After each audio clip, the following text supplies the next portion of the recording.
പ്രിയപ്പെട്ടവരെ, നിങ്ങളിപ്പോൾ കാണുന്നത് പോർച്ചുഗലിലെ ഫാത്തിമയിൽ പരിശുദ്ധ മാതാവ് പ്രത്യക്ഷപ്പെട്ട സ്ഥലത്തുള്ള പഴയ ബസിലിക്കയാണ്.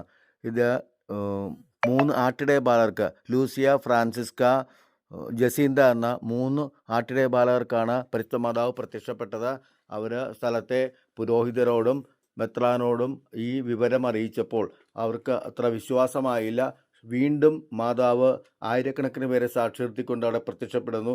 അങ്ങനെ അവിടെ വിശുദ്ധ സ്ഥലമായിട്ട് മാറുന്നു. അവിടെ വന്ന് പ്രാർത്ഥിക്കുന്നവർക്ക് വലിയ അനുഗ്രഹങ്ങൾ നേടുന്നു. ഇപ്പോൾ കാണുന്നതാണ് ഗ്രോട്ടോ. അവിടെ എല്ലാ ദിവസവും ദിവ്യബലി വിവിധ ഭാഷകളിൽ നിന്ന്, വിവിധ ദേശത്തു നിന്നുള്ള വൈദികരും ജനങ്ങളും ചേർന്ന് അർപ്പിക്കുന്നു.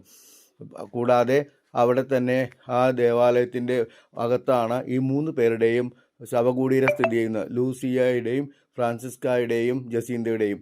ഇതിൽ ലൂസിയ സിസ്റ്ററാണ് 2005 ഏറ്റവും അവസാനമായിട്ട് മരണമടഞ്ഞത്. വളരെയേറെ ഭക്തിസാന്ദ്രമായ ഒരു അന്തരീക്ഷമാണ് ആ ഇടങ്ങളിലെല്ലായിടത്തും.